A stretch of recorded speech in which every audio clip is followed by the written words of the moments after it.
கர்த்தர் நல்லவர். ஹல்லேலூயா. இங்கே பாருங்க, சத்தமாக பேசணும். ஆண்டவரை நம்ம மகிமைப்படுத்தும் போது நம்ம எப்படி இருக்கணும்? குரல் எப்படி இருக்கணும்? சத்தமாக இருக்கணும். ஏதோ நம்ம சாப்பிடாம ஃபாஸ்டிங்லேருந்து 4 நாள் சாப்பிடாத மாதிரிலாம் நம்ம சொல்லக்கூடாது. ஹல்லேலூயா. கர்த்தர் நல்லவர். ஆமேன், ஆமேன். சரி, நான் என்னன்னா எங்கள் வீட்டு பக்கத்தில் ஒரு சின்ன கதை சொல்கிறேன். எங்கள் வீட்டு பக்கத்தில் ஒரு இள வயது வாலிபர் ஒருத்தர் இருந்தார். அவர் 10th முடிச்சுட்டு என்ன பண்ணார், எங்கள் வீட்டு பக்கத்தில் ஊழியம் செஞ்சார். அவர் வேறு ஊர் விட்டு எங்கள் வீட்டு பக்கத்தில் ஊழியம் செஞ்சுட்டு இருக்கும்போது அவர் குடும்பத்தை விட்டுட்டு தனியாக ஒரு வாடகை வீடு எடுத்து அவர் ஊழியம் பண்ணிட்டு இருந்தார். அப்போ அவருக்கு தேவையான உணவுக்கோ எதுக்கோ அவருக்கு தேவையான செலவு எல்லாமே நாங்கள் கொடுக்குற காணிக்கையில் தான். அப்போ சர்ச்சுக்கு வர்றது யாருன்னா ஒரு 4-5 பேர் தான் இருந்தாங்க. அப்போ நம்ம என்ன காணிக்கை கொடுக்குறோமோ அதை வச்சு தான் அவர் நாளை போக்கிட்டு இருந்தார். அப்படி இருக்கும்போது அவர் ரொம்ப நம்ம யோசிச்சு பாருங்க, நம்ம யாராவது நம்ம பசங்களை யாராவது சின்ன வயசு பசங்களை யாராவது நம்ம ஊழியத்துக்கு அனுப்புவோமா? எவ்வளோ யோசிப்போம். அது ஊர் விட்டு ஊர் அனுப்புறது இந்த மாதிரிலாம் நம்ம அனுப்ப மாட்டோம் இல்லைங்களா? ஆனால் அவரோட வாஞ்சியை பார்த்தீங்கன்னா அந்த சின்ன வயசுல ஆண்டவருக்காக பக்தி வைராக்கியமாக என்ன பண்ணாருன்னா ஊழியத்துக்குள்ளே வந்தார்.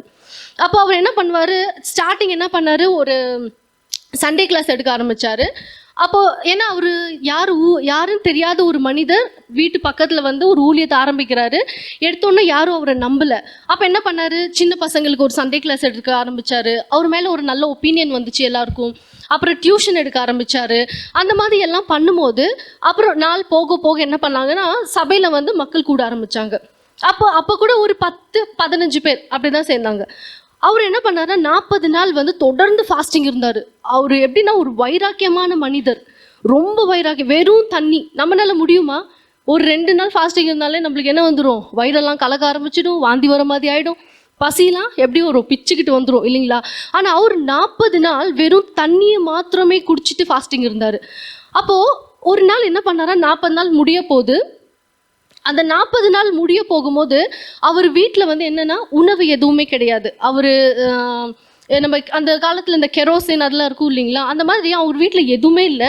சமைச்சு சாப்பிட்றதுக்கு கூட அவருக்கு சாப்பாடு எதுவுமே கிடையாது. அப்போ என்ன பண்ணார், ப்ரேயர் பண்ணிக்கிறார் ஆண்டவர் சமூகத்தில். ஏசப்பா, எனக்கு ரொம்ப பசிக்குது, எனக்கு சாப்பிட்றதுக்கு கூட எதுவுமே இல்லை, ஆனால் நான் உங்களை விசுவாசிக்கிறேன், நீங்கள் என்னை போஷிப்பீங்க அப்படின்னு. அது நைட்டு நேரம் ஆல்மோஸ்ட் ஒரு 11 o'clock இருக்குன்னு நினைக்கிறேன். அந்த டைமில் அவர் ஜெபிச்சுட்டு என்ன பண்ணியிருக்காரு, கண்ணீரோடு படுத்துருக்காரு அந்த பாயில். அது ஒரு ஓட்டு வீடு, பாயில் படுத்துட்ருக்காரு. அப்போது என்னென்னா அவர் ப்ரேயர் பண்ணிட்டு படுத்துட்டு இருக்கிற கொஞ்ச நேரத்தில் என்னென்னா நாங்கள் ஒரு பூனையை வளர்த்திட்டு இருந்தோம், ஒரு கருப்பு கலர் பூனை. அந்த பூனை என்ன பண்ணும், எங்களோட பெர்மிஷன் இல்லாமல் எதுவுமே சாப்பிடாது. வீட்டில் நாங்கள் சாப்பாடு ஏதாவது வைக்கிறோன்னா நாங்கள் சொன்னால் தான் சாப்பிடும், சும்மா அதை எதுவும் எடுத்து சாப்பிட்றாது. அந்த டைமில் எங்கள் அம்மா என்ன பண்ணிட்டு இருந்தாங்க, ஒரு சப்பாத்தி சுட்டுட்டு இருந்தாங்க. எல்லாருக்கும் எங்களுக்கு எல்லாம் நாங்கள் சாப்பிட்றதுக்கு சப்பாத்தி சுட்டுட்டு இருந்தாங்க. அந்த பூனை என்ன பண்ணியிருக்குன்னா எங்களுக்கே தெரியாமல், மெயினாக எங்கள் அம்மாவுக்கு தெரியாமல் அந்த சப்பாத்தியை தூக்கிட்டு என்ன பண்ணியிருக்கு, எங்கள் வீட்டு ஓட்டை ஓப்பன் பண்ணி அந்த பாஸ்டர் வீட்டு அந்த ஓடு இருக்கும் இல்லைங்களா, உங்களுக்கு தெரியும்ல ஓடுனா இல்லை, நீங்கள் பார்க்குறத பார்த்தா ஓகே. அந்த ஓடுக்குள்ளே என்ன பண்ணியிருக்குன்னா அதை ஓப்பன் பண்ணி அந்த பாஸ்டர் படுத்துட்டு இந்த இடத்துல போய் என்ன பண்ணியிருக்கான், மியாவ் மியாவ் அப்படின்னு கத்தியிருக்கான். கத்தி என்ன பண்ணியிருக்கு, அந்த பாஸ்டர் பக்கத்தில் அந்த 2 சப்பாத்தி அவருக்கு எவ்வளோ தேவையோ அந்த 2 சப்பாத்தி என்ன பண்ணியிருக்கு, அவர் தூங்கிட்டு இந்த இடத்துல வச்சிருக்கு. அப்போ அந்த பாஸ்டரோட ரியாக்ஷன் எப்படி இருந்திருக்கும் யோசிச்சு பாருங்க. அவர் ரொம்ப பசியோடு இருக்காரு, அவர் வீட்டில் சாப்பிட்றதுக்கு எதுவுமே கிடையாது, சமைச்சு சாப்பிட்ணுன்னா கூட எதுவுமே கிடையாது.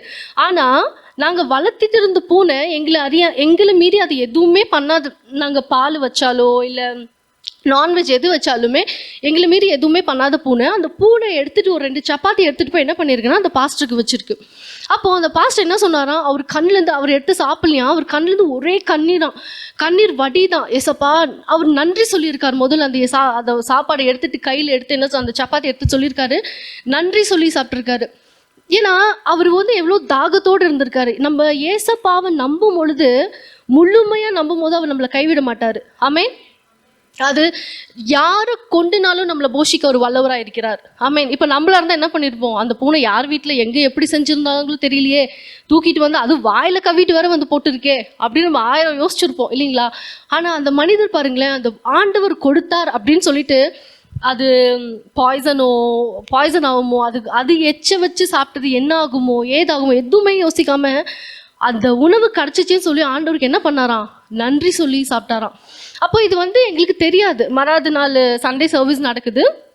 அந்த டைமில் சொல்கிறார் பாஸ்டர் இப்படி மெசேஜ் கொடுக்குறாரு, இப்படி தேவி அக்கா அவங்க வீட்டில் இருந்த பூனை இப்படி இந்த டைமில் எனக்கு சப்பாத்தி எடுத்துகிட்டு போட்டுச்சு அப்படின்னு.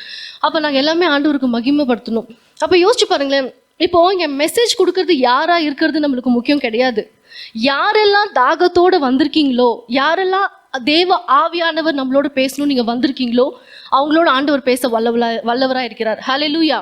சரி, நம்ம வேதத்தை தியானிக்க போகலாம். ஓகேங்களா? இந்த சொன்ன கதை எல்லாருக்கும் ரொம்ப பிரயோஜனமாக இருந்திருக்கும்னு நினைக்கிறேன். உங்கள் விசுவாசத்தை இன்னும் இம்ப்ரூவ் பண்ணணும்னு விசுவாசிக்கிறேன். ஆமென். ஹல்லேலூயா. ஏன்னா நீங்கள் எதுக்கும் கவலைப்பட வேண்டாம். நம்ம சூழ்நிலை எப்படியாக ஆரம்பத்தில் இருந்தாலும் சரி, நம்ம எந்த சூழ்நிலையில் நம்ம தள்ளப்பட்டாலும் சரி, பார்க்கறதுக்கு நம்மளுக்கு எல்லாமே பெரிய விஷயமா தான் தெரியும். ஆனால் அதை விட நம்ம தேவன் எவ்வளோ பெரிய வல்லவராக இருக்கிறார். ஹல்லேலூயா. இன்னைக்கு நம்ம பார்க்க போகிற தலைப்பு என்னன்னா, கிறிஸ்துவில் வேரூன்று இருப்பது எப்படி அப்படின்னு நம்ம பார்க்க போகிறோம். கிறிஸ்துவில் வேரூன்று இருப்பது எப்படி? நீங்க என்ன நினைக்கிறீங்க? கிறிஸ்துவில் வேரூன்று இருப்பது எப்படின்னா என்ன நினைக்கிறீங்க? உங்களுடைய கருத்து என்ன அதை பத்தி? வேரூன்றி, கிறிஸ்துவுக்குள் வேரூன்றி இருப்பது அப்படின்னா நம்ம அன்புலையும் அவருடைய வார்த்தையிலையுமே நம்ம நிலை தடுமாறாமல் நிலையா இருப்பது தான் என்னது? கிறிஸ்துவுக்குள் வேரூன்றி இருப்பது. ஓகேங்களா? How to be rooted in Christ. So இப்போ சரி, எதுக்காக நம்ம கிறிஸ்துவுக்குள்ள வேரூன்றி இருக்கணும்? ஏன் இப்போ நம்ம கிறிஸ்துன்னு சொல்கிறோம்? நம்ம உலகத்தில் வாழ்ந்துட்டு இருக்கோம், உலக மக்களோட ஐக்கியத்தில் இருக்கோம். ஆனால் நம்ம ஏன் கிறிஸ்துவோட அவரோட வேரூன்றி நம்ம ஏன் இந்த காலத்தில், முக்கியமாக இந்த காலத்தில் ஏன் நம்ம வேரூன்றி இருக்கணும் அப்படின்னு, நம்ம வாழ்க்கையில் எந்த சிச்சுவேஷன்லேயும் ஒரு தடுமாற்றம் வரும் இல்லைங்களா? இப்போ ஒரு படிக்கிற டைமாக இருந்தாலும் சரி, ஒரு காலேஜ் படிக்கிற டைமாக இருந்தாலும் சரி, கல்யாண டைமாக இருந்தாலும் சரி, ஏதாவது ஒரு வகையில் நம்மளுடைய வாழ்க்கையில் ஒரு தடுமாற்றம் வரும். நம்ம கப்பல் கவுற மாதிரி ஒரு சூழ்நிலைகள் வரும் இல்லைங்களா? அந்த டைமில் என்ன ஆகும்னா, நம்ம விசுவாசம் அடிப்படும், நம்ம பயப்படுவோம். ஏன் ஆண்டவர் நம்மளுக்கு இது கொடுத்தாரு? ஏன் நம்மளுக்கு இந்த சோதனை? எதனால? ஏன் ஏன் ஏன் எல்லாமே நம்மளுக்கு ஒரு என்னவா இருக்குமா, ஒரு கொஸ்டின் மார்க்காக இருக்கும் நம்ம லைஃப்பில் இல்லைங்களா? அந்த டைமில் நம்ம வேரூன்றி இருந்திருப்போமானால் நம்மளுக்கு என்ன பண்ணுவோமா, நம்ம தடுமாற மாட்டோம். நம்ம லைஃப் என்ன ஆகாது, ஷேக் ஆகாது. அது மட்டும் இல்லை, தேவன் நம்ம எதுக்காக படைச்சாரோ அதோடைய நோக்கத்திற்காக நம்மளை வடிவமைப்பதற்கு, நம்மளை ஷேப் செய்வதற்கு அது ஹெல்ப்பாக இருக்கும். ஹல்லேலூயா. சரி, நம்ம எடுத்து வாசிப்போம். எபேசியர் 5வது அதிகாரம் 2வது வசனம்.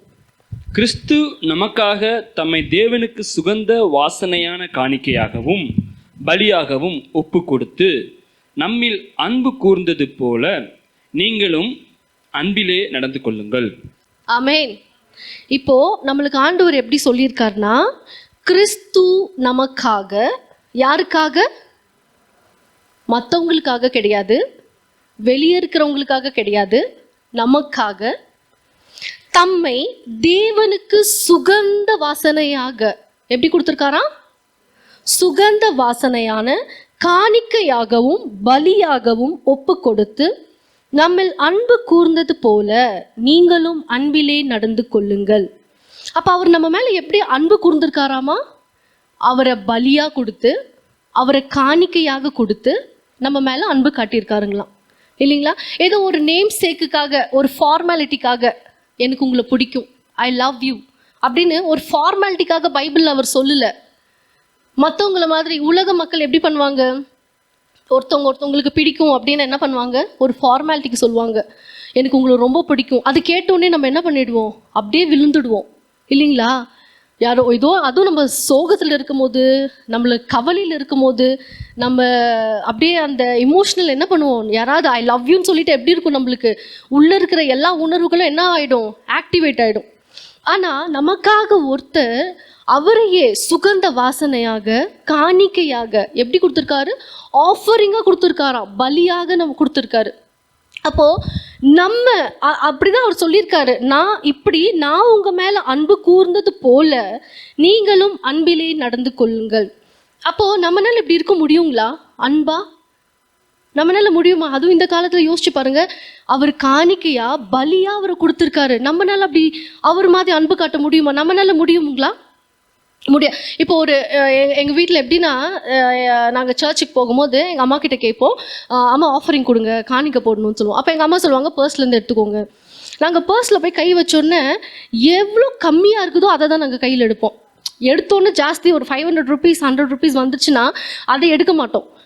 அது வர வரைக்கும் என்ன பண்ணுவோம், 10 ருபீஸ் 20 ருபீஸ் அந்த மாதிரி காணிக்கை கம்மியாக எது வருதோ அது வரைக்கும் எடுப்போம். ஆஃப்டர் ஆல் நம்மளால ஒரு காணிக்கையே என்ன பண்ண முடியல. நான் உங்களை சொல்லலை, நீங்களும் ரொம்ப நல்லவங்க, நான் என்ன சொல்கிறேன், ஒரு காணிக்கையை என்ன பண்ண முடியல, ஃபுல்லாக நம்ம மனசார கொடுக்க முடியல. நம்ம சண்டே சர்வீஸ்க்கு வர்றதே எவ்வளோ பெரிய விஷயம் இல்லைங்களா? நம்ம சண்டே சர்வீஸ்க்கு வரலன்னா 4 பேர் நம்மளை கேட்பாங்க, ஏன் புறஜாதியார் கேட்பாங்க, நீங்கள் சபைக்கு போகலையா அப்படின்னு கேட்பாங்க. இன்னும் எல்லாரும் கேட்குற கேள்வியிலே நம்ம என்ன பண்ணிடுவோம், நம்மளால முடியுதோ முடியலையோ சர்ச்சுக்கு ஓடி வந்துடுவோம். அந்த மாதிரி நம்மளால ஒரு காணிக்கையை ஆஃபரிங்காக கொடுக்க முடியல, கர்த்தருக்கு உகந்த காணிக்கையை கொடுக்க முடியல, சபைக்கு ஒழுங்காக நம்மளால வர முடியல. ஆனால் இப்போ அவர் எப்படி சொல்லியிருக்காரு, அவரை பலியாக காணிக்கையாக நம்மளுக்கு கொடுத்து அன்பு காட்டியிருக்காராம். அப்போ நம்ம இங்கே எத்தனை பேர் அவர் மேலே அன்பாக இருக்கிறோம்? நம்மள உகந்த காணிக்கையா பலியா அவர் எப்படி நம்மளுக்காக கொடுத்து அன்பு காட்டினாரோ அதே மாதிரி தான் நம்ம என்ன பண்ணணும், அவருக்கு அன்பு காட்டணும். ஓகேங்களா? இப்போ ஆனால் நம்மளால அந்த அன்பு காட்ட முடியுதா? நம்மளால ஒரு சில விஷயங்களையும் தியாகம் பண்ண முடியல. கரெக்டா? இப்போ ஏதாவது ஒரு ஃபாஸ்டிங் ப்ரேயர் வரணும்னா முடியல. ஏன்னா நம்மளுக்கு வேலை இருக்குது, நம்மளுக்கு நிறைய கமிட்மெண்ட்ஸ் இருக்குது. இதெல்லாம் இருக்கும்போது நம்மளால ஃபாஸ்டிங் ப்ரேயருக்கு வர முடியுதா? முடியல. நம்மளால சபைக்கு ஒழுங்காக வர முடியுதா? முடியல. நம்மளால எதுவுமே சரியாக செய்ய முடியல. ஏன் அப்படின்னா பிசாசு நம்மளை எப்படி காட்டியிருக்கானா, ஆண்டவர் சொல்கிறாரு அன்பு சகலத்தையும் தாங்குமா. என்ன பண்ணுங்களாம், சகலத்தையும் தாங்கும், சகலத்தையும் சகிக்கும் அப்படின்னு போட்டிருக்காரு. ஆனால் பிசாஸ் நம்ம உலகத்துக்கு என்ன சொல்லியிருக்கான், அன்பு என்ன பண்ணுமா, love is very good, love is blind. லவ்வுக்கு என்ன, கண்ணு குருடுங்களாமா, ஒன்றுமே தெரியாதான் லவ். ஆனால் ஆண்டவர் என்ன சொல்லியிருக்காரு, அன்பு சகலத்தையும் சகிக்கும், சகலத்தையும் விசுவாசிக்கும், சகலத்தையும் நம்பும். அப்போ ஆண்டவர் சொன்ன இந்த விஷயத்த பிசாஸ் எப்படி மாத்திட்டானா, அந்த அன்புக்குள்ள ஒரு இச்சையை திணிச்சு, அது சின்ன வயசு பெரிய வயசு கல்யாணம் ஆனவங்க கல்யாணம் ஆகாதவங்க எல்லாருக்குள்ளேயும் அந்த அன்புன்ற ஒரு விஷயத்துல ஒரு இச்சையை திணிச்சிருக்கான். அந்த இச்சையை திணிச்சு எப்படி மாத்திருக்கான், லவ்வா அது ஒரு பாவம். லவ் பண்றியா, ஐயோ லவ் பண்றவங்களை நம்ம எப்படி பார்ப்போம், ஏதோ பாவிங்க மாதிரி பார்ப்போம். அப்படிதானே பார்ப்பீங்களா இல்லையா? ஏதோ லவ் பண்ற ஒரு பொண்ணும் பையனும் போயிட்டு இருந்தா நம்ம எப்படி பார்ப்போம், ஏதோ லவ் பண்ணிட்டு சுத்திட்டு இருக்குது பார், யாரு பெத்த பிள்ளையோ, அப்படிதானே பார்ப்போம். ஆனால் நம்ம லவ் பண்ணும்போது நம்மளுக்கு நல்லா இருக்கும் இல்லைங்களா? ஆனால் மற்றவங்க லவ் பண்ணிட்டு இருக்கும் போது நம்ம என்ன பண்ணுவோம், ஐயோ எப்படி சுத்துது பார் அப்படின்னுவோம். அந்த மாதிரி ஆண்டவர் சொன்ன அன்பை பிசாசு செம்மையா டார்கெட் பண்ணி உலகத்துக்கு எப்படி மாத்திருக்கான், அன்புன்றது என்ன பண்ணியிருக்கான், அது ஒரு பாவம். லவ் இஸ், சத்தமா சொல்லுங்க, நம்ம இதயத்துக்கு அது கேட்கப்பட வேண்டும்.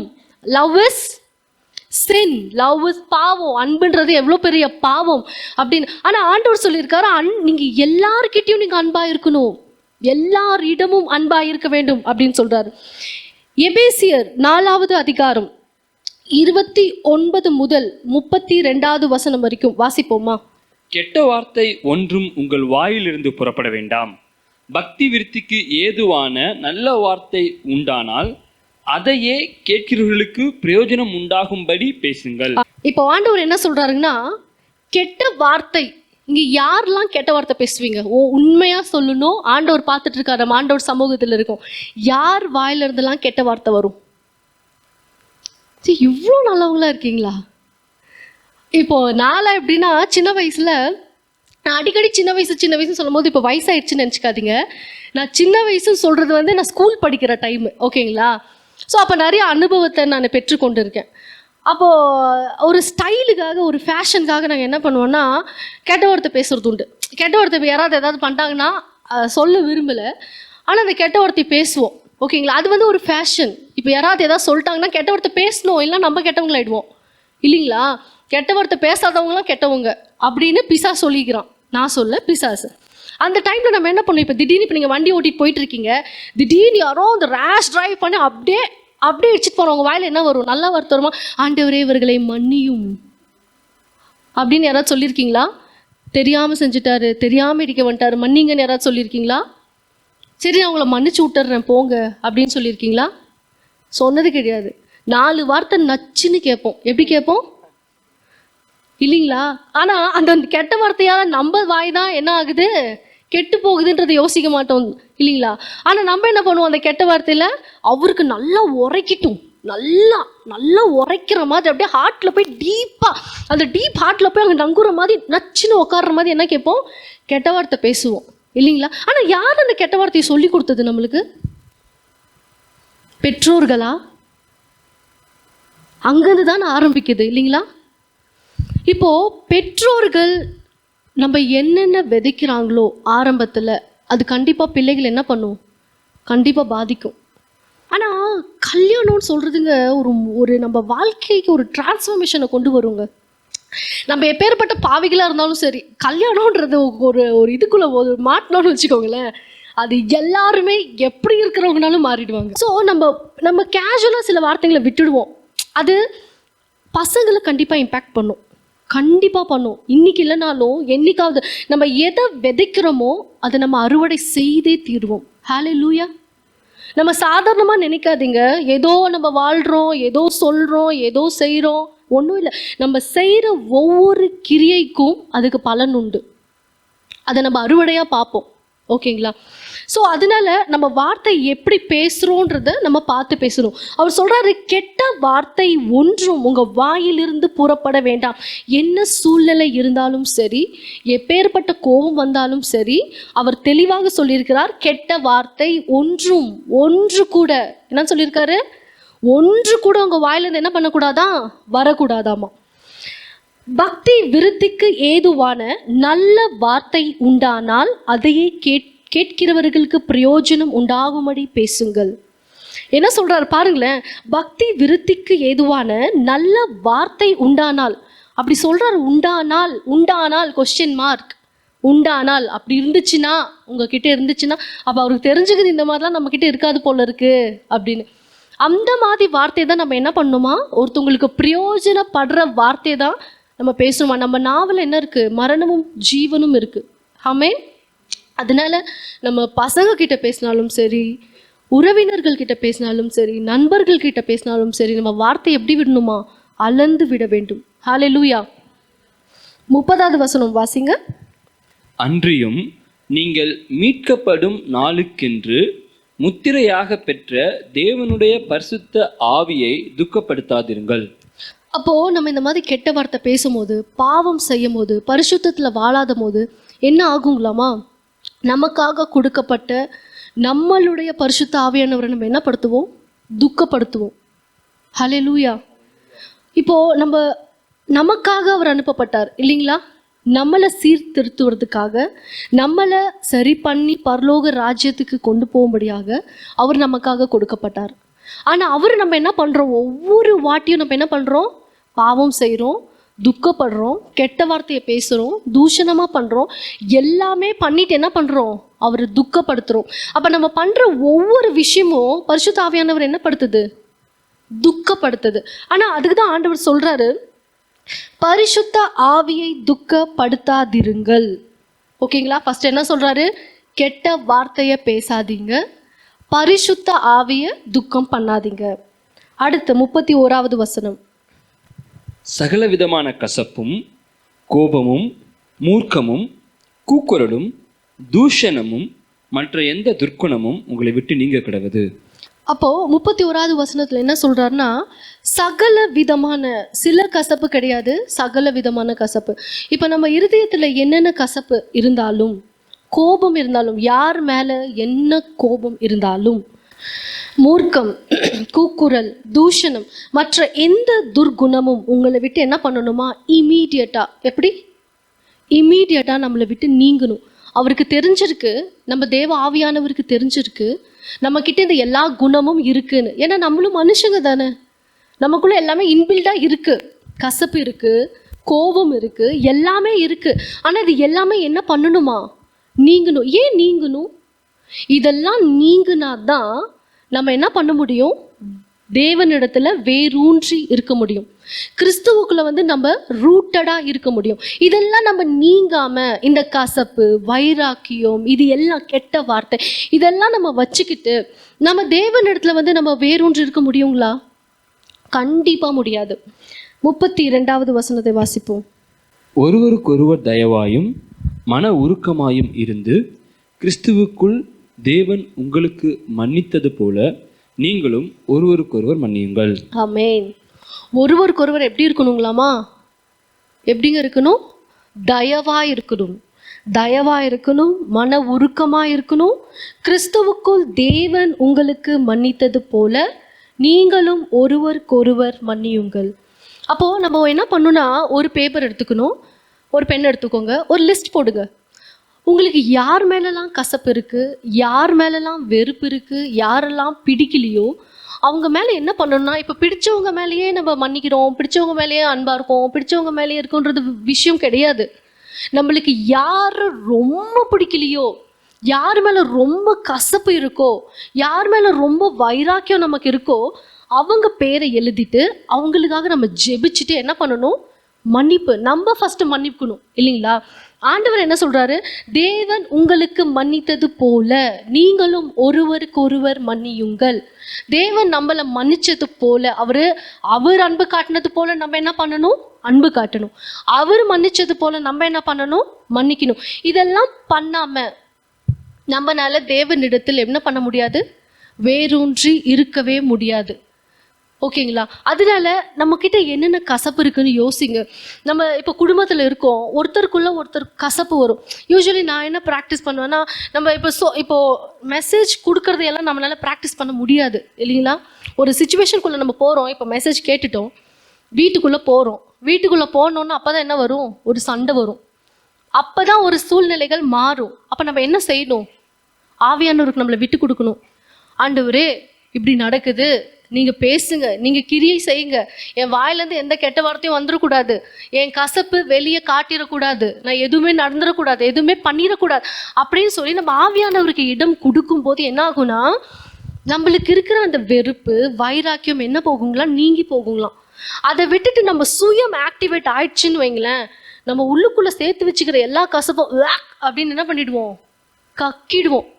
அதனால நம்ம என்ன பண்ணோம்னா, ஆண்டவருக்கு இடம் கொடுக்காம நம்ம சுயத்துக்கு இடம் கொடுத்தோமானால் என்ன நடக்கும்? அங்கே பிரச்சனைகள் ஜாஸ்தி தான் ஆகுமோ தவிர கம்மியாகாது.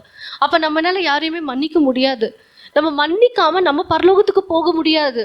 நம்ம பரலோகத்துக்கு போகிறதுக்கு நமக்கு ஒரு பிரச்சனை தான் தடையா இருக்குன்னா நம்ம தான் யோசிச்சு பார்க்கணும், அந்த பிரச்சனை நம்மளுக்கு முக்கியமா, இல்லை நம்ம போக வேண்டிய பரலோக ராஜ்யம் நம்மளுக்கு முக்கியமான்றது. நம்ம வாழ்ந்தது, நம்ம இங்கே வளர்றது எல்லாமே ஒரு நோக்கத்துக்காக, தேவன் நமக்காக அழைக்கப்பட்ட அந்த நோக்கத்துக்காக.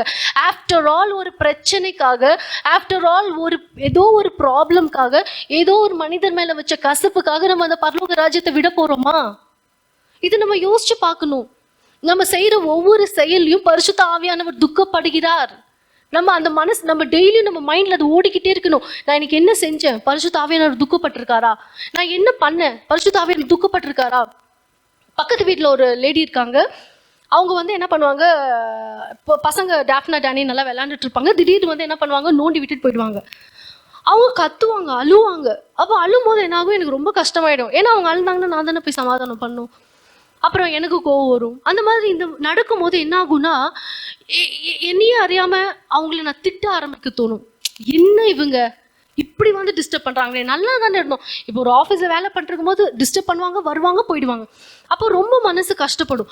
அப்போ நான் அவங்கள மனசில் இப்போ எங்கள் அத்தைக்கிட்ட நான் சொல்லும் போது டக்குன்னு என்ன ஆகும்னா ஆக்டிவேட் ஆகும். ஆவியானவர் சொல்லுவார், நீ பேசுறது தப்பு, நீ சொல்லக்கூடாது. அவங்க தப்பே பண்ணாலும் நீ சொல்லக்கூடாது, நீ முறுமுறுக்க கூடாது. ஆமென். நம்ம முறுமுறுக்கிறது எவ்வளோ தப்பு இல்லைங்களா? அது பரிசுத்த ஆவியானவர் நம்ம கூட ஆக்டிவேட்டாக இருக்கும் போது நம்மளை உணர்த்திக்கிட்டே இருப்பார், நீ பண்ணுறது தப்பு, நீ செய்யறது தப்பு, நீ சொல்கிறது தப்பு, இந்த வார்த்தை பேசாத, இதை செய்யாத, சொல்லாத, இங்கே போகாத, இதை பண்ணாத. ஆனால் நம்ம பரிசுத்த ஆவியானவருக்கு இடம் கொடுக்கலன்னு வைங்களேன், பாவத்தை நம்ம என்ன பண்ணுவோம்? பிளான் போட்டு பண்ணுவோம் இல்லைங்களா? பாவம் வந்து பிசாசு வெறும் புள்ளி தான் வைப்பான். நம்ம என்ன பண்ணிடுவோம்? ஒரு பெரிய கோலம் போட்டு வச்சுடுவோம். பிசாசு நம்ம வீக்னஸை பார்த்து என்ன பண்ணுவான், நம்ம வீக்னஸ் இதுதானா அப்படின்னு தெரிஞ்சுட்டு டாட், ஒரே ஒரு டாட் தான் வைப்பான், இந்தா போ செய் அப்படின்னு. நம்ம என்ன பண்ணிடுவோம், அந்த இச்சைக்குள்ள அப்படியே மூழ்கிடுவோம். இச்சைக்கு அதுதான் எல்லாமே. நம்ம பிசாஸ் தெரிஞ்சிடும், ஓ இதுதான் வீக்னஸ்ஸு, இங்கே கை வச்சா என்ன ஆகிடும், மற்றதெல்லாம் இவனே பார்த்துக்குவான் இல்லைங்களா. அதனால நம்மளுடைய ஒவ்வொரு செயலும், நம்மளுடைய ஒவ்வொரு விஷயமும் எப்படி இருக்கணும்னா பரிசுத்த ஆவியானவர் கையில் ஒப்பு கொடுக்கணும். ஆண்டவரே நான் போயிட்டுருக்கேன், இது சரியான இடமா, நான் பண்ணிட்டு இருக்கிறது சரியா, நான் சிந்திக்கிறது சரியா, நான் ஒருத்தவங்களை பற்றி இப்படி தப்பாக யோசிச்சுட்டு இருக்கேனே அது சரியா அப்படின்னு நம்ம யோசிச்சுக்கிட்டே இருக்கணும். சரிங்களா. நம்ம ஒப்பு கொடுக்க அவர் எப்படி நம்மளுக்காக பலியாக காணிக்கையாக ஒப்பு கொடுத்தாரோ, நம்மளை ஒப்பு கொடுத்துட்டே இருக்கும் போது நம்ம கேரக்டர் என்ன ஆகும், டிரான்ஸ்ஃபார்ம் ஆகும். இல்லை நம்ம இந்த பாவத்தில் தான் பிறந்தோம், பாவத்திலேயே வாழ்ந்துட்டு இருக்கோம், பாவ சிந்தனையிலே தான் இருப்போம் அப்படின்னா நம்ம கேரக்டர் டிரான்ஸ்ஃபார்மே ஆகாது. திடீர்னு இப்போ ஆண்டவருடைய வருகை இருந்துச்சுன்னா நம்ம எங்கே போயிடுவோங்க, கண்டிப்பாக நரகத்துக்கு தான் போயிடுவோம். இங்கே இருக்கிற எத்தனை பேர் உறுதியாக சொல்ல முடியும் நம்ம பரலோக ராஜ்யத்தில் பிரவேசிப்போன்னு? அந்த நித்திய ஜீவனுக்குள்ள எப்படி போவோம், நம்மளுக்கு எப்படி உறுதியாக சொல்ல முடியும்? ஏதோ ஒரு மனிதருக்காக, ஒரு மனைவிக்காக, கணவனுக்காக, மாமியாருக்காக, மருமகளுக்காக, மாமனாருக்காக, குடும்பத்தில் இருக்க சூழ்நிலைக்காக, அப்பாக்காக, அம்மாக்காக நம்ம பரலோக ராஜ்யத்தை விடுறதுக்கு ரெடியாக இருக்கோமா? ஆனால் நம்ம இந்த பிரச்சனையை தானே பெருசாக பார்க்குறோம். ஆனால் ஒருத்தர் நமக்காக அவர் ஜீவனை விட்டாரே, நம்ம அதை யோசிச்சோமா? நம்ம பண்ணுற பிரச்சனைங்க, நம்ம பார்க்குற பிரச்சனைங்க தான் நம்மளுக்கு பெருசோ தவிர நமக்காக அவர் அடிக்கப்பட்டார் இல்லையா, நமக்காக அவர் ரத்தம் சிந்தினார். அதை நம்ம ஏன் யோசிச்சு பார்க்க மாட்டேன்றோம்? நமக்காக தானே இதை பண்ணாரு, நமக்காக தானே இதை செஞ்சாரு, நம்ம இப்படி பண்ணுறது அவர் விரும்ப மாட்டாரு, அவருக்கு பிடிக்காது, நம்மளை ஏன் நம்ம டியூன் பண்ண மாட்டேங்கிறோம்? அதெல்லாம் செய்யாம பாவத்துக்கே இடம் கொடுத்துட்டு, சாத்தானுக்கே இடம் கொடுத்துட்டு, நீ செய் சாத்தானேன்ட்டு என்ன பண்ணிடுவோம், எல்லாமே பல பிளேம் என்ன பண்ணிடுவோம், பண்ணுறதெல்லாம் நம்ம பண்ணிட்டு சாத்தான் மேலே பள்ளியை போட்டுருவோம். இல்லை இது சாத்தான் தான் செய்யுது அப்படின்றோம். ஆனால் நம்ம கேரக்டர் நமக்குள்ளே டிரான்ஸ்ஃபார்ம் ஆகாமல் சாத்தான் என்ன, இங்கே பாருங்க, என்னதான் சாத்தானோட பிளானாக இருந்தாலுமே நம்ம கேரக்டர் டிரான்ஸ்ஃபார்ம் ஆயிடுச்சுன்னு வைங்களேன், அது எதுவுமே வாய்க்காது இல்லைங்களா. அது நம்ம கிட்ட ஒரு டாட், ஒரே ஒரு புள்ளி இருந்துச்சு, அந்த பாவம் ஒரு சிறு புள்ளி இருந்தால் போதும், அவன் பயங்கரமாக கிரியை செஞ்சுடுவான். அப்போ அதுக்கு யார் இடம் கொடுக்கறது, நம்ம தான் இடம் கொடுக்கறது. அதனால நம்ம எப்படி இருக்கணும், எப்படி இருக்கக்கூடாதுன்னு ஆண்டவர் நல்லா சொல்லியிருக்காரு. நம்ம ரொம்ப ரொம்ப ரொம்ப தயவாக இருக்க வேண்டும். எப்படி இருக்கணும், யாரெல்லாம் நம்ம பிடிக்கலையோ, இப்போ பிடிக்காதவங்க நம்ம பக்கத்தில் வராங்க, பிடிக்காதவங்க நம்ம கிட்ட பேசுகிறாங்க அப்படின்னும் போது நம்ம எப்படி இருக்கணும், ரொம்ப அன்பா, பணிவா, தயவா இருக்கணும். இப்படி நடக்க நடக்க நடக்க என்ன ஆகும், நம்ம வேரூன்றி இருக்கிறவர்களாய் மாறுவோம். ஹல்லேலூயா. அப்போ எங்கள் வீட்டில் உதாரணத்துக்கு சொல்கிறேன், திரும்ப ஒரு பூனை கதையே சொல்கிறேன். ஏன்னா எனக்கு ரொம்ப பூனை நாயெல்லாம் ரொம்ப பிடிக்கும். அதனால எங்கள் வீட்டில் பூனை நாயெல்லாம் வளர்த்துவோம். ஆனால் என் கணவருக்கு சுத்தமாக பிடிக்காது. அதனால தான் நாங்கள் 2 பேரும் கனெக்டடாக இருக்கோம். எங்கள் வீட்டில் ஒரு பூனை, குட்டி பூனை, நான் இந்த ஃபஸ்ட்டு பூனை சொன்னேன் இல்லை, அந்த பூனை செத்து போச்சு. செத்து போல எங்கேயோ போயிடுச்சு, யாரோ அதை ஆட்டையை போட்டாங்க போல இருக்குது. அது ரொம்ப நல்ல பூனை, அதை யாரோ தூக்கிட்டாங்க. சரி, அது போன வருத்தத்தில் நான் என்ன பண்ணேன், இன்னொரு பூனை வேணும் அப்படின்னு சொல்லிட்டு ரொம்ப அழுந்தேன், ரொம்ப அழுந்தேன். பூனை வேணும்னா வேணும் அப்படின்னு. அப்புறம் எங்கள் வீட்டில் என்ன பண்ணாங்க, சரி இவ தொல்லை தாங்க முடியலன்னு சொல்லி ஒரு குட்டி பூனையை வாங்கிட்டு வந்து வச்சாங்க. அந்த பூனைக்கு நான் ஒரு பேர் வச்சேன், மைனா அப்படின்னு பேர் வச்சேன். அந்த மைனான்ற பேர் வச்சா அதை நான் அழகு பார்த்து ரசிப்பேன். அது ஓடும் போது, இந்த தாய்ங்கெல்லாம் குழந்தை பெற்றதுக்கு அப்புறம் எப்படி அந்த குழந்தை துள்ளி விளையாடும் போது ரசிப்பாங்க, கத்தும் போது அழும் போது ஒவ்வொன்றா ரசிப்பாங்க, அந்த மாதிரி என்னோடய ஸ்கூல் டேஸில் நான் வந்து அந்த பூனை மேலே ரொம்ப உயிரை வச்சேன். பாசம், அவ்வளோ பாசம். அதுக்கு சாப்பாடு வச்சுட்டு தான் நான் சாப்பிடுவேன், அது தூங்க வச்சுட்டு தான் நான் தூங்குவேன், அவ்வளோ பாசம் வச்சுருந்தேன். எங்கள் பாஸ்டர் என்ன பண்ணார், வர்ஷிப் ப்ராக்டிஸ்க்கு கூப்பிட்டாரு. நிஷா நீங்கள் வர்ஷிப் ப்ராக்டிஸ்க்கு வரணும், ஈவினிங் சாட்டர்டே ஈவினிங் கூப்பிட்டாரு. நான் சொன்னேன், பாஸ்டர் இப்போ எப்படி நம்மலாம் ஃபால்ஸ் கமிட்மெண்ட் கொடுப்போம், ஃபாஸ்டிங் ப்ரேயருக்கு பாஸ்டர் வாங்கன்னா கண்டிப்பாக வந்துடுறேன் பாஸ்டர், கண்டிப்பாக வந்துடுறேன் அப்படின்னு எப்படி சொல்லுவோம். அந்த மாதிரி எங்கள் பாஸ்டர் கிட்ட, பாஸ்டர் கண்டிப்பாக வந்துடுறோம் பாஸ்டர், கண்டிப்பாக சாயந்தரம் தானே 6 o'clock தானே பாஸ்டர், வந்துடுறோம் பாஸ்டர் அப்படின்னு சொன்னேன். ஆனால் எனக்கு அங்கே போக விருப்பம் கிடையாது. ஆனால் நான் அவர்கிட்ட, ஏன்னா அவர் நான் சரின்னு சொல்கிற வரைக்கும் அவர் என்னை விட மாட்டார். நான் சரி பாஸ்டர் வரேன்னு சொல்கிற வரைக்கும் டார்ச்சர் பண்ணிடுவார். என்ன காரணம், பாஸ்டர் நான் வெளியே போகணும், இல்லை வந்துதான் ஆகணும், பாஸ்டர் அங்கே வேலை இருக்குது, இல்லை வந்துதான் ஆகணும். இவர்கிட்ட இவ்வளோ ஆர்கியூ பண்ணுறதுக்கு ஒரே வாரத்தில் நான் வரேன்னு சொல்லி முடிச்சிடலாமா இல்லையா, முடிச்சிடலாம். அதே மாதிரி நானும் பண்ணேன். சரி பாஸ்டர் நான் வந்துடுறேன் அப்படின்னு சொன்னேன். அந்த 6 மணிக்கு என்னாச்சு, அந்த பூனை கூட ஓடி ஆடி விளாண்டுட்டு இருக்கேன். இந்த பேப்பரை நூல்லெல்லாம் கட்டிட்டு இந்த இப்படி விளையாடுவோம் தெரியுங்களா, நீங்கள் யாராவது விளையாண்டுருக்கீங்களா அப்படி பூனைக்கிட்ட இப்படின்னு வரும்போது அந்த பூனை குடுக்குன்னு ஃபுட்பால் விளையாடுற மாதிரி ஓடி ஆடி விளையாடும். அதை நான் ரசித்து அவ்வளோ சந்தோஷமாக பார்த்துட்டு இருக்கேன். என்ன அழகாக அப்புறம் நாங்கள் ஹைட் அண்ட் சீக் விளையாடுவோம். அது போய் கதவு பின்னாடி ஒழிஞ்சுக்கும், நான் குடுக்குன்னு ஓடி போனோன்னா அதை கண்டுபிடிக்கும், அப்படியே ஒரு குதி, அது ஒரு குதி, நானும் ஒரு குதி, இப்படி 2 பேரும் குதிச்சோம். அவ்வளோ அன்பு, அவ்வளோ விளையாட்டு. பாஸ்டர் கால் மேலே கால் பண்ணுறாரு, நான் எடுக்கவே இல்லை. இந்த பாஸ்டருக்கு வேறு வேலையே இல்லை. எப்பா பாரு வர்ஷிப்பு ப்ராக்டிஸு எப்போ பார்த்தாலும் கூப்பிட்றாரு. என்ன பண்ணுவேன், நான் எடுக்கல. அப்புறம் என்ன ஆச்சு, விளாண்டுட்டே இருக்கேன். எங்கள் வீட்டில் ஒரு நாய் கூட வளர்த்திட்டு இருந்தோம். எங்கள் டேடி என்ன பண்ணார், அந்த நாயை வந்து வாக்கிங் கூட்டிகிட்டு போனார். அதை அவுத்து விட்டுடுவாங்க. அந்த நாயும் எங்கள் பூனையும் ஒரு க்ளோஸ் ஃப்ரெண்ட்ஸு. அப்போ அந்த நாய் போகும்போது இந்த பூனை என்ன பண்ணுச்சுன்னா பின்னாடியே ஓடி போகும்போது எங்கள் வீடு அப்படின்னா இங்கே ஒரு ரோடு இருக்கும். அந்த ரோட்டு கிராஸ் பண்ணி தான் அந்த கிரவுண்டுக்கு போகணும், அந்த வாக்கிங்க்கு. ஸோ அது போகும்போது அந்த நாய் தாண்டி போயிடுச்சு. எங்கள் அப்பா பின்னாடியே போயிட்டுருக்காரு. அந்த பூனை என்ன பண்ணுச்சு, பின்னாடியே தொடர்ந்து போயிட்டு இருந்துச்சு. கீழேருந்து எங்கள் அண்ணனோட பைக் வந்து என்ன பண்ணுவாங்க, அது மேலே, அது ஆக்சுவலி ஒரு ஸ்லோப் மாதிரி இருக்கும் என் வீடு. அப்போ அங்கே ஸ்லோப்பில் வரும்போது என்ன ஆகுனா, மேலே ஏறி வர்றாரு, ஃபாஸ்ட்டாக வர்றாரு. அந்த ஃபாஸ்ட்டாக வர டைமில் அந்த பூனை மேலே வந்து ஒரே இடிச்சு அந்த பூனை துடிச்சு என்ன பண்ணியிருக்கு, கீழே அப்படியே உருண்டுட்டு போயிருக்கு. எங்கள் டேடி நிஷான்னு கத்துறாரு. ஏன் இப்படி கத்துறாருன்னு ஓடி போய் பார்த்தா அந்த பூனை மேலே ஒரே ரத்தம் ஊற்றி கிடக்குது. கொஞ்சம் யோசிச்சு பாருங்க, நம்ம ஆசையா அவ்வளோ பாசமாக வளர்த்துன ஒரு பூனை திடீர்னு அப்படியே துடிக்குது. அது துடிக்க நான் 10 நாள் சாப்பிட்லங்க. நீங்கள் நம்புவீங்களா? 10 நாள் சாப்பிடல அந்த பூனைக்காக. ஏன்னா அந்த பூனை மேலே நான் அவ்வளோ உயிரை வச்சுருந்தேன்.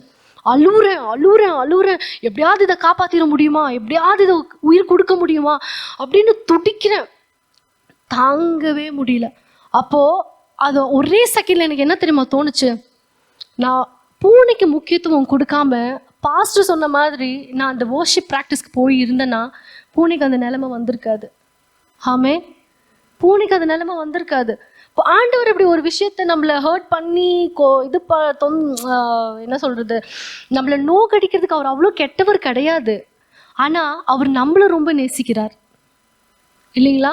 நம்மளை நேசிக்கிறதுக்காக அவர் என்ன வேணாலும் பண்ணுவார். நம்ம பரலோகத்துக்கு வரணுன்றதுக்காக நம்ம பார்க்குறதுக்கு எப்படி இருக்கும், சூழ்நிலைகள் பயங்கரமாக இருக்கும். ஏன் நம்மளை இவங்க முன்னாடி அசிங்கப்படுத்தினாருன்னெலாம் தோணும். ஆனால் நம்ம பரலோகத்துக்கு வர்றதுக்காக அவர் எவ்வளோ எல்லைக்கு வேணாலும் போக ரெடியாக இருக்கிறார். நமக்காக உயிரையே கொடுத்தவர் நமக்காக மற்றதை பண்ண மாட்டாரா? கண்டிப்பாக பண்ணுவார். அப்போ அந்த பூனை போனோடனே எனக்கு அதுதான் தோணுச்சு. நான் மட்டும் அந்த முக்கியத்துவம் கொடுக்காம இருந்திருந்தேன்னா, அந்த டைமில் நான் சர்ச்சுக்கு போயிருந்து ப்ரேயர் பண்ணியிருந்து வர்ஷிப் ப்ராக்டிஸ் இருந்திருந்தா அது நடந்திருக்காது. ஃபஸ்ட் இன்னொன்று, பாஸ்டருக்கு நான் ஒரு ஃபால்ஸ் கமிட்மெண்ட் கொடுத்தேன். கண்டிப்பாக வர முடியாதுன்னு இன்னும் ஸ்ட்ராங்காக சொல்லியிருக்கலாம். ஆனால் நான் வந்து அவரோட பேச்சுக்கு பயந்து இது பண்ணி இங்கே இருக்கிற மாதிரிலாம் இல்லை. எங்கள் பாஸ்டர்லாம் ரொம்ப ஸ்ட்ரிக்ட்டு அப்படி இருப்பாங்க. அப்போது அதுக்கு நான் பயந்து என்ன பண்ணேன், முடியாது, என்னால் போக முடியாமல் போகாத காரணத்தினால பூனைக்கு இப்படி ஆயிடுச்சு. பூனைக்கு இப்படி ஆனோடனே நான் வந்து இந்த ஸ்டோரி எதுக்காக சொல்கிறேன் அப்படின்னா, நம்ம எதை முக்கியத்துவம் படுத்தணும்னு நம்மளுக்கு தெரியணும். எந்த நேரத்தில் எப்படி முக்கியத்துவம் கொடுக்கணும்னு தெரியணும். நம்ம முதலாவது இடத்த நம்ம ஆண்டவருக்கு கொடுத்துட்டோன்னு வச்சுக்கோங்களேன், அது ஒரு உகந்த காணிக்கையாக கொடுத்தோன்னு வச்சுக்கோங்களேன், எதுவாக இருந்தாலும் சரி, அது காணிக்கையாக இருந்தாலும் சரி, எதுவாக இருந்தாலும் சரி, நம்ம முதல் இடத்தை ஆண்டவருக்கு நம்ம ஒப்பு கொடுத்துட்டோம் அப்படின்னா எல்லாத்தையுமே ஆண்டவர் பார்த்துக்குவார். ஹல்லேலூயா. அதனால இது ஜஸ்ட் ஒரு எக்ஸாம்பிள் தான், ஓகேங்களா? ஆனால் அதனால நான் என்ன சொல்ல வரேன்னா, நம்ம எப்படி இருக்கணும், நம்ம முக்கியத்துவம் வந்து நம்ம கடவுளுக்கு இருக்கணும், எதுக்காகவும் ஆண்டவருக்கு. அப்போ தான் நான் அந்த ஸ்டேட்டஸ் வச்சேன். Sacrifice anything for God, but don't sacrifice God for anything. பாஸ்ட் அடிக்கடி சொல்வார், என் மனைவியோட ஸ்டேட்டஸ் இதை நான் பார்த்து தான் நான் என்ன பண்ணேன், ஓகே பண்ணேன் அப்படின்னு. அப்போ முடிவு பண்ணேன், சாக்ரிஃபைஸ் எனிதிங் ஃபார் காட். இல்லைன்னா நம்மள்ட்ட இருக்கிறதெல்லாம் என்ன ஆகிடும், ஆண்டவர் பிடுங்கிக்குவார் அப்படின்னு தோணுச்சு. எதுக்கு வம்பு இல்லைங்களா, ஆண்டவரே முதல் இடத்துல வச்சிடலாம் அப்படின்னு. ஸோ அதனால முடிஞ்ச அளவுக்கு நீங்களும் ஃபால்ஸ் கமிட்மெண்ட் கொடுக்காதீங்க. முடியும்னா முடியலன்னா முடியாது. ஏன்னா ஒருத்தவங்க நம்மளை நம்பிட்டு இருக்காங்க, வராங்க போறாங்க செய்றாங்க நம்புறாங்க. அதனால இருக்கிற ரீசனை சொல்லிடலாம். யாருக்குமே நம்ம ஃபால்ஸ் கமிட்மெண்ட் கொடுக்க வேணாம். அது கூட நான் இவர்கிட்ட இருந்து தான் கற்றுக்கிட்டேன். யாராவது ஒரு கல்யாணத்துக்கு கூப்பிட்டாங்கன்னா சும்மா சொல்லிடுவேன், கண்டிப்பாக வரேன்னு சொல்லிடுவேன். எது கேட்டாலும் கண்டிப்பாக வந்துடுறாரு. ஆனால் இவர் சொல்வார், அதை ஃபாலோ பண்ணாத, ஃபால்ஸ் கமிட்மெண்ட் கொடுக்காத, முடியும்னா முடியும், வரேன்னா வரேன், ஆமாம் இல்லை அதில் ஸ்ட்ராங்காக இரு. ஆனால் சும்மா சொல்லாத, சும்மான்றதே நம்மளுக்கு ஒரு ஃபேஷன். சும்மா சொன்னேன் அப்படின்னு சொல்லிடுவோம் இல்லைங்களா? எதுனாலும் ப்ராங்க் பண்ணேன் அப்படின்ற மாதிரி சும்மா சொன்னேன் அந்த மாதிரி சொல்லிடுவோம். ஸோ இப்போ நம்ம ஒரு மேங்கோ ட்ரீ வளர்த்துறோம் வீட்டில். எல்லாம் ரோட்டில் இருக்கிற செடியெல்லாம் தூக்கிட்டு வந்து நம்ம வீட்டில் யாராவது நட்டுவோங்களா? ரோட்டில் ஒவ்வொரு செடி இருக்கும், அதை யாராவது எடுத்துகிட்டு வந்து நட்டுவோமா? நட்ட மாட்டோம். நம்ம ஒரு செடியை நட்டுறோம் அப்படின்னா அதுக்கு ஒரு பிளான் இருக்கும், அதோட ஃப்யூச்சரை பார்ப்போம். ஒரு மேங்கோ ட்ரீ நம்ம வீட்டில் நட்டுறோம், ஒரு செடியை நட்டுறோம் அப்படின்னா இந்த செடி எப்படி வளரும், எப்படி கனி கொடுக்கும், நம்மளை இதனால எப்படி நம்ம அதை போஷிப்போம், அதெல்லாம் நம்ம யோசிப்போம் இல்லைங்களா? அப்போது அந்த ஒரு மேங்கோ ட்ரீ வந்து நம்ம ஐயோ அது சீக்கிரம் வளர்ந்துடணும்னு சொல்லி இருக்கிற மொத்த தண்ணியும் அதில் ஊற்றிடுவோமா? ஊற்ற மாட்டோம். இல்லை காஞ்சாலும் அது நல்லா வளரும்னு விடுவோமா? விட மாட்டோம். அதுக்கு எவ்வளோ தண்ணி தேவையோ அவ்வளோ கொடுப்போம். இப்போ வின்டர் சீசன் வருது, ரொம்ப மழை காலம்லாம் இருக்குது, நம்ம இஷ்டத்துக்கு தண்ணி ஊற்றிட்டு இருந்தால் என்ன ஆகும்? செடி செத்துடும். இல்லை இது சம்மர் சீசன் வருது, நம்ம தண்ணியே ஊற்றாமல் இருந்தால் என்ன ஆகிடும்? ட்ரை ஆகிடும். அந்த மாதிரி நம்ம காலத்துக்கு ஏற்றபடி நம்ம என்ன பண்ணுவோம்? ஒரு செடியை நட்டுவோம், வளர்த்துவோம். அதைப்படி நம்ம சரியாக பராமரிக்கல அப்படின்னா அந்த செடி சரியாக வளராது. ஹல்லேலூயா. அப்போது இப்படி தான் கடவுள் நம்மளை ஒரு தாய் வயிற்றில் இருக்கும்போதே நம்மளை ஒரு பிளானோட தான் உருவாக்குறாரு இல்லைங்களா? ஒரு நோக்கம் இருக்குது. நம்ம சும்மா ஏதோ படித்தாரு, ஏதோ நம்ம சர்ச்சுக்கு வந்தோம், ஏதோ சண்டே சர்வீஸ் அட்டன் பண்ணுறோம்லாம் கிடையாது. நம்மளுக்குன்னு ஒரு நோக்கம் இருக்குது. அந்த நோக்கத்தில் நம்மளை அந்த தாய் வயிற்றில் இருக்கும்போதே அந்த நோக்கத்தில் தான் உருவாக்குறாரு. நம்ம அப்படி தான் உருவாகுவோன்னு நம்மளை நம்புறாரு. இதே நம்ம அந்த மாம்பழ மரம் வளர்ந்ததுக்கப்புறம் ஒரு பாவக்காயை கொடுத்தா எப்படி இருக்கும் நம்மளுக்கு? நம்ம எப்படி யோசிப்போம்? நம்ம இவ்வளோ கஷ்டப்பட்டு வளர்த்தணுமே, இவ்வளோ கஷ்டப்பட்டு இப்போ தண்ணியை ஊற்றி பராமரித்து எல்லாம் வளர்த்தி ஒரு மரமாகப்பட்டது நம்ம எதிர்பார்த்த கனியை கொடுக்காம ஒரு பாவக்காயை கொடுக்குது அப்படின்னா நம்மள என்ன பண்ணுவோம்? அதை கூட எடுத்து யூஸ் பண்ணிக்குவோம். ஆனாலும் சொல்கிறேன், நம்ம என்ன பண்ணுவோம்? ஃபீல் பண்ணுவோமா இல்லைங்களா? நம்ம எதிர்பார்த்தது வரலன்னு. அதே மாதிரி தான் ஆண்டவராக இயேசு கிறிஸ்து நம்ம என்ன நோக்கத்துக்காக படைத்தாரோ அந்தந்த சீசனில் வரும்போது, ஒரு வாலிப பிரயாணத்தில் வருவோம், ஒரு கல்யாணம் வரும், இந்த மாதிரி எல்லா சீசன்லேயும் நம்ம ஷேக் ஆகாமல் ஸ்டெபிளைஸ்டாக இருந்து அவருக்குள்ளே நடந்து வரணும். அப்போ தான் நம்ம நோக்கம் உருவாக்கப்படும். இல்லைன்னா நம்ம கனி கொடுக்காத மரத்தை போல தான் இருப்போம். நம்ம ஒரு மரமே சரியாக வளரல, ஒரு சரியாக கனி கொடுக்கலன்னா நம்ம ஃபீல் பண்ணுற அப்போ ஆண்டவர் எவ்வளோ ஃபீல் பண்ணுவார்? நம்ம இவ்வளோ பெருசாக வளர்ந்துட்டோம், நம்ம இன்னுமே கனி கொடுக்காத மரத்தை போல தான் இருக்கோம், இன்னுமே அவர் எதிர்பார்க்குற பிள்ளைகளாக நம்ம இல்லை. அப்போ அவர் எவ்வளோ ஃபீல் பண்ணுவார்? கண்டிப்பாக துக்கப்படுவார் இல்லைங்களா? அதனால நம்மளை யோசிச்சு பாருங்க, ஆராய்ந்து பாருங்க, நம்ம எங்கெங்கெல்லாம் எதெல்லாம் சரிப்படுத்தணும், எதெல்லாம் சீர்படுத்தி கொள்ளணும் அப்படின்னு நம்ம ஒவ்வொரு விஷயமும் நம்ம என்ன பண்ணணும்னா யோசிச்சு பார்க்கணும். ஏன்னா நமக்குள்ள நிறையா இன்பில்ட் கேரக்டர்ஸ் இருக்குது. கசப்பான கேரக்டர்ஸு எல்லாமே, நிறைய கெட்ட ஆண்டவருக்கு பிரியம் இல்லாத கேரக்டர்ஸ் இருக்குது. அதெல்லாம் எப்படி வெளியே நம்மளை விட்டு நீங்கும்னா, ஆண்டவரை நம்மளை எவ்வளோக்கு எவ்வளோ நம்ம உள்ளே எடுத்துக்கிட்டே போகிறோமோ, ஆண்டவருடைய வார்த்தையை நம்ம எவ்வளோக்கு எவ்வளோ உள்ளே கேட்டுக்கிட்டே இருக்கோமோ, அதன்படி எப்படி கீழ்ப்படிஞ்சு நடக்கிறோமோ அப்போ தான் அந்த கேரக்டர்ஸ் எல்லாம் நம்மளை விட்டு போகும். சும்மா நம்மளை ஏதோ ஜெபிக்கிறோம், வேதம் வாசிக்கிறோம், கீழ்ப்படியாமல் இருக்கோம், போவாது. நம்ம அதைப்படி நம்ம எல்லாம் டெய்லியும் நம்ம என்ன பண்ணணும்? அதை ப்ராக்டிஸ் பண்ணணும். அப்போ மட்டும்தான் என்ன ஆகும்? நம்மளுடைய வாழ்க்கை மாறும். ஓகேங்களா? யோவான் எழுதின சுவிசேஷம் 15வது அதிகாரம் 4லேருந்து 12 வரைக்கும் வாசிங்க. என்னில் நிலைத்திருங்கள், நானும் உங்களில் நிலைத்திருப்பேன். கொடியானது திராட்சை செடியில் நிலைத்திராவிட்டால் அது தானாய் கனி கொடுக்க மாட்டாது போல, நீங்களும் என்னில் நிலைத்திராவிட்டால் கனி கொடுக்க மாட்டீர்கள். நானே திராட்சை செடி, நீங்கள் கொடிகள். ஒருவன் என்னிலும் நான் அவனிலும் நிலைத்திருந்தால் அவன் மிகுந்த கனிகளை கொடுப்பான். என்னை அல்லாமல் உங்களால் ஒன்றும் செய்யக்கூடாது. ஒருவன் என்னில் நிலைத்திராவிட்டால் வெளியே எரியுண்ட கொடியைப் போல அவன் எரியுண்டு உலர்ந்து போவான். அப்படிப்பட்டவைகளை சேர்த்து அக்கினியிலே போடுகிறார்கள், அவைகள் எரிந்து போம். நீங்கள் என்னிலும் என் வார்த்தைகள் உங்களிலும் நிலைத்திருந்தால் நீங்கள் கேட்டுக்கொள்வதுவோ அது உங்களுக்கு செய்யப்படும். நீங்கள் மிகுந்த கனிகளை கொடுப்பதினால் என் பிதா மகிமைப்படுவார், எனக்கும் சீஷராய் இருப்பீர்கள். பிதா என்னில் அன்பாய் இருக்கிறது போல நானும் உங்களில் அன்பாய் இருக்கிறேன். என்னுடைய அன்பிலே நிலைத்திருங்கள். நான் என் பிதாவின் கற்பனைகளை கைக்கொண்டு அவருடைய அன்பிலே நிலைத்திருக்கிறது போல நீங்களும் என் கற்பனைகளை கைக்கொண்டிருந்தால் என்னுடைய அன்பிலே நிலைத்திருப்பீர்கள். என்னுடைய சந்தோஷம் உங்களை நிலைத்திருக்கும்படிக்கும் உங்கள் சந்தோஷம் நிறைவாக இருக்கும்படிக்கும் இவைகளை உங்களுக்கு சொன்னேன். நான் உங்களில் அன்பாய் இருக்கிறது போல நீங்களும் ஒருவரில் ஒருவர் அன்பாய் இருக்க வேண்டும் என்பதே என்னுடைய கற்பனையாக இருக்கிறது. ஆமென். ஸோ ஆண்டவர் என்ன சொல்கிறாருன்னா, என்னில நீங்கள் நிலைச்சி இருங்க அப்படின்னு சொல்கிறாரு. நம்ம இந்த உலகத்தில் வாழ்ந்துட்டு இருக்கும்போது நிலை தடுமாறி போவோம். ஆனால் அவர் என்ன சொல்கிறாருன்னா, நம்ம அவர்கிட்ட நிலைச்சி இருக்கணும். நம்ம நிலைத்திருந்தால், நமக்காக ஆல்ரெடி பண்ண வேண்டியதெல்லாம் பண்ணிட்டாரு. நமக்காக அவர் காணிக்கையாக பலி கொடுத்துட்டாரு, எல்லாமே ஒப்பு கொடுத்துட்டாரு, நமக்காக ரத்தம் சிந்தினாரு, நமக்காக மரித்தாரு, நமக்காக உயிர் தெழுந்தாரு, எல்லாமே செஞ்சிட்டாரு. ஆனால் நம்ம அவர்கிட்ட நிலையாக இருந்தால் மட்டும்தான் அவர் நம்ம கிட்ட என்னவா இருப்பாரு, நிலைத்திருப்பார். நம்ம கிராண்டடா எதுவுமே எடுத்துக்க முடியாது. அவர் நமக்காக அடிக்கப்பட்டாரே, நமக்காக மரித்தாரே, உயிர் தெழுந்தாரே, எல்லாமே பண்ணாரே, ஆனால் நம்ம எப்படியாவது பரலோக ராஜ்யத்துக்கு போயிடுவோம் அப்படின்னு யாரெல்லாம் இங்க நினைச்சிட்டு இருக்கீங்களோ 100% யாருமே நம்ம போக மாட்டோம் இல்லைங்களா? நம்ம ஆண்டவருக்குள்ள நிலைச்சு நிக்காம போனோமானால் அவர் நிலைத்திருக்க மாட்டார். அப்போ கொடியானது திராட்சை செடியில் நிலைத்திராவிட்டால் அது தானாய் கனி கொடுக்க மாட்டாது போல நீங்களும் என்னில் நிலைத்திராவிட்டால் கனி கொடுக்க மாட்டீர்கள். ஒரு கொடி திராட்சை செடியில எப்படி நிலைத்திரா, ஒரு கொடி செடி இருக்கு, அது அது கனெக்டடா இல்லைன்னா அது கனி கொடுக்குங்களா? கண்டிப்பா கனி கொடுக்காது. அதோட வேறு எல்லாமே கரெக்டா இருக்கணும், நிலத்துல நல்லா ரூட்டடா இருக்கணும், அதோட கனெக்டிவிட்டி கரெக்டா இருக்கணும், அப்படி சரியாக பராமரிக்கப்பட்டிருக்கணும். அப்படி இருந்தா தான் என்ன பண்ணும், கனி கொடுக்கும். இல்லைன்னா அது கனி கொடுக்காது. அந்த மாதிரி நம்ம ஆண்டவர் என்னதான் உலகத்துல இருந்தாலும், எந்த இடத்துல இருந்தாலும், நம்ம ஆண்டவருடைய இதுல நிலைத்து இல்லை அப்படின்னா, ஆண்டவருடைய வார்த்தைக்கு கீழ்ப்படியல அப்படின்னா, ஆண்டவருக்கு கொடுக்க வேண்டிய முக்கியத்துவம் நம்ம கொடுக்கல அப்படின்னா நம்மளால நிலைத்திருக்க முடியாது. நம்ம நிலைத்திராவிட்டால் ஆண்டவர் நம்மிடத்தில் நிலைத்திருக்க மாட்டார். நானே திராட்சை செடி, நீங்கள் கொடிகள். ஒருவன் என்னிலும் அவனிலும் நிலைத்திருந்தால் அவன் மிகுந்த கனிகளை கொடுப்பான். என்னை அல்லாமல் உங்களால் ஒன்றும் செய்யக்கூடாது. அப்போ அவர் தான் திராட்சை செடியா இருக்காரு, நம்ம என்னவா இருக்கோம், வெறும் கொடிங்க தான். அவர் தான் ஃபுல் அண்ட் ஃபுல் அவர் தான். நம்ம ஜஸ்ட் கொடிங்க.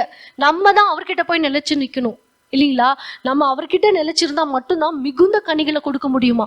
அப்படி இல்லைன்னா அவர் இல்லாம நம்மளால என்ன பண்ண முடியாது, ஒண்ணுமே செய்ய முடியாதுன்னு தெளிவாக சொல்லியிருக்கிறார். நம்ம சுய பலத்தால நம்மளால ஒண்ணுமே பண்ண முடியாது. நம்ம நினைச்சுக்கலாம் கண்ணீர் விட்டு ஆண்டவர் கேட்டுருவாரு, எல்லாம் செஞ்சுடுவாரு. இல்ல, நம்ம நிலைத்திரா விட்டால் ஆண்டவர் செய்ய மாட்டாரு. அவர் தான் தெளிவா சொல்லியிருக்காரு, நீங்க இருங்க, நான் இருக்கேன் அப்படின்னு சொல்லியிருக்காரு. இதுக்கு மேல என்ன பண்ணணும் இல்லைங்களா? ஒருவன் என்னில் நிலைத்திராவிட்டால் வெளியே எரியுண்ட கொடியை போல் அவன் எரியுண்டு உலர்ந்து போவான். அப்படிப்பட்டவைகளை சேர்த்து அக்னியிலே போடுகிறார்கள், அவைகள் எரிந்து போம். ஒருவன் என்னில் நிலைத்திராவிட்டால் அவன் என்ன ஆவானாமா, வெளியே எரியுண்ட கொடியை போல் இருப்பானாமா. அப்ப வெளியே அந்த கொடி போயிடுச்சுன்னா அதுக்கு வேல்யூவே இல்லை இல்லைங்களா? அந்த செடியோட இருக்கிற வரைக்கும் தான் அந்த கொடிக்கு ஒரு வேல்யூ. அந்த செடியில தூக்கி என்ன பண்ணுவாங்க, எல்லாம் குப்பையில போட்டு போயிடுவாங்க. அந்த மாதிரி அக்கினியிலே போடுகிறார்கள் அப்படின்னு சொல்லும் போது நம்ம அக்கினியில நிரம்புவோம்னு நினைக்காதீங்க. அக்கினியில நிரம்புறது கிடையாது, இது அக்கினியிலே போடுவார்களாம். அப்ப நம்ம என்ன பண்ணுவோம், நரகத்துக்கு தள்ளப்படுவோம். அப்ப நம்ம நிலைத்திருக்கிறது எவ்வளோ முக்கியன்றது நம்ம நினைச்சு பார்க்கணும். நம்ம ஒரு பேர் கிறிஸ்துவர்களாக, வெறும் சண்டேஸ் சர்ச்சுக்கு போகிற கிறிஸ்துவர்களாக இன்னைக்கு இருந்தோமானால் நம்மள யோசிச்சு பார்க்கணும், ஆராய்ந்து நம்மள சோதிச்சு பாருங்க. நம்ம நிலைத்திருக்கிறோமா இல்லையா? நம்மளே ஏமாத்திக்க கூடாதுங்க. நம்மள யாருமே ஏமாத்திக்க கூடாது. நம்ம அன்பா இருக்கோம், நம்ம கண்ணீர் விட்டு ஆண்டவர் 2 விஷயம் செய்யறாரு, அது கிருபை, அது இரக்கம். அதை வச்சுட்டு நம்ம நிலைச்சிருக்கோம்னா முடியுமா? இப்போ ஒரு குழந்தை அப்பா கிட்ட கேட்டு அழுகுது, இது வேணும், அது வேணும், அப்படி வேணும், இப்படி வேணும்னு கேட்கும் போது கொடுக்க தானே செய்வாங்க. அப்பா கண்டிப்பா, நம்ம பிள்ளை மனதுருக்க தானே செய்வாங்க, அப்பா கண்டிப்பா கொடுக்க தானே செய்வாரு.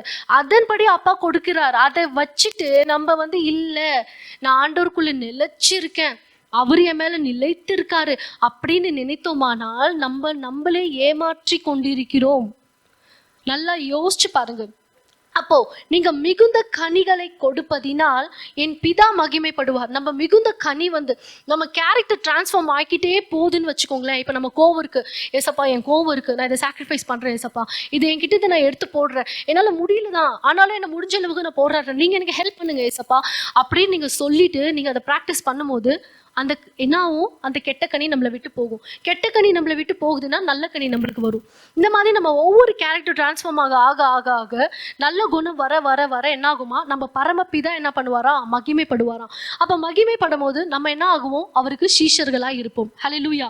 பிதா என்னில் அன்பாக இருக்கிறது போல நானும் உங்களில் அன்பாக இருக்கிறேன், என்னுடைய அன்பிலே நிலைத்திருங்கள். பிதா அவரிடத்துல எப்படி அன்பா இருக்கிறாரோ அதே போல அன்பு, எந்த ஒரு மாற்று கருத்துமே இல்லாம அதே அன்பு நம்ம மேலேயும் வைத்திருக்கிறார்.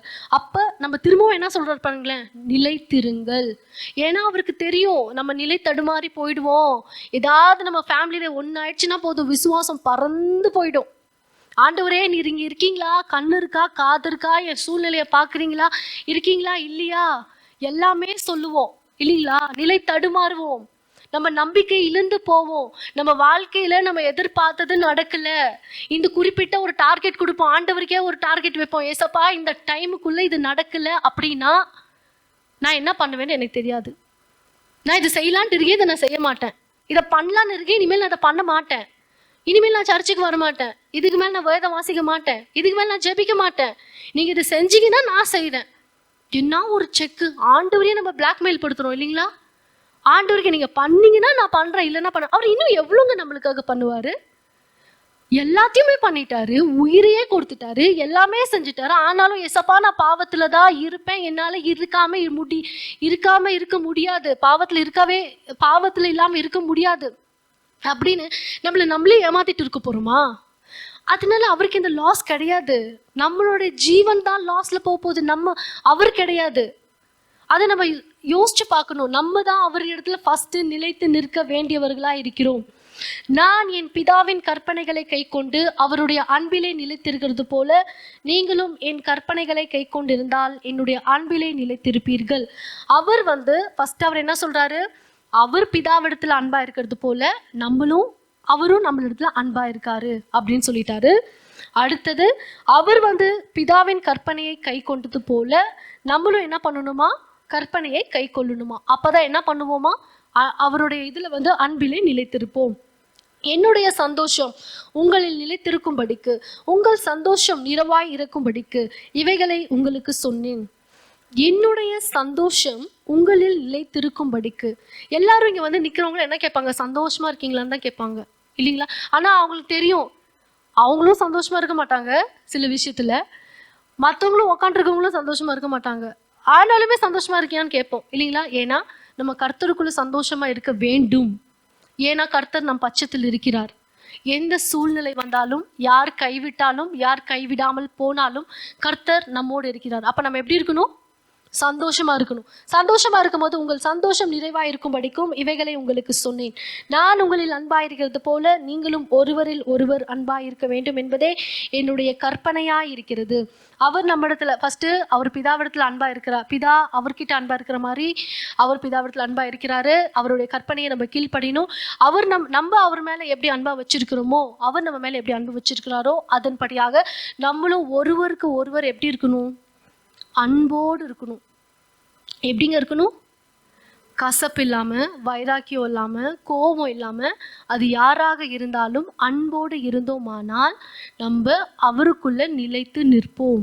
நிலைத்து நிற்கால் விட்டால் நம்மளுடைய வாழ்க்கை தான் என்னது, கொஸ்டின் மார்க். நம்மளை காப்பாற்ற யாராலையுமே முடியாது. நம்ம நிலைத்து இருக்கணும். அவர் சொல்லிட்டாரு. இதுக்கு மேலே செய்யறதும் செய்யாததும் யாருடைய பொறுப்பு, நம்மளுடைய பொறுப்பு. 1 யோவான் 2வது அதிகாரம் 5-6 வாசிங்க. அவருடைய வசனத்தை கைக்கொள்கிறவனிடத்தில் தேவ அன்பு மெய்யாய் பூரணப்பட்டிருக்கும். நாம் அவருக்குள் இருக்கிறோம் என்பதை அதனாலே அறிந்திருக்கிறோம். அவருக்குள் நிலைத்திருக்கிறேன் என்று சொல்லுகிறவன் அவர் நடந்தபடியே தானும் நடக்க வேண்டும். அவருடைய வசனத்தை கை கொள்ளுகிறவர்கள் இடத்தில் தான் தேவ அன்பு மெய்யாக பூரணப்பட்டிருக்குமா. இப்போ உங்க கேள்விக்கு எல்லாமே புரியுதா? நம்ம அவருடைய வசனம், மெயினான விஷயம் என்னது, அவருடைய வசனம். அவருடைய வசனத்தை கை கொள்ளுகிறவர்கள் இடத்தில் தேவ அன்பு மெய்யாகவே பூரணப்பட்டிருக்குமா. ஃபுல்லா என்ன இருக்கும், பூரணப்பட்டிருக்கும். அப்போ நாம் அவருக்குள் இருக்கிறோம் என்பதை அதனாலே அறிந்திருக்கிறோம். நம்ம ஆண்டவரிடத்துல கேட்க வேண்டாம், ஏசப்பா என் பிரச்சனை உங்களுக்கு தெரியுதான்னு நம்ம கேட்க வேணாம். நம்ம அவரை கொஸ்டின் பண்ண வேணாம், நம்மளே அறிந்து கொள்வோம். நாம் அவருக்குள் இருக்கிறோம் என்பதை என்ன பண்ணுவோம்? அதனாலே அறிந்து கொள்வோம். நம் வேதத்தின்படி நடந்தோமானால் அது நம்ம அறிந்து கொள்வோம். அவருக்குள் நிலை நிற்கிறதென்று சொல்லுகிறவன் அவர் நடந்தபடியே தானும் நடக்க வேண்டும். அவருக்குள்ள நம்ம சும்மா ஒரு பேருக்காக சொல்லக்கூடாது, நான் நிலைத்திருக்கேன் ஆண்டவருக்குள்ள நான் கீழ்ப்படுகிறேன்னு சொல்லாமல், அவர் எப்படி நடந்தாரோ நம்மளும் என்ன பண்ணோம்? அதன்படி நடந்தால் மட்டும்தான் என்ன பண்ணியிருப்போம்? நிலைத்திருப்போம். ஆமேன். நம்ம இந்த கேட்ட வார்த்தைப்படி நம்ம எல்லாரும் தியானிக்கலாங்களா? எல்லாரும் எழுந்து நின்று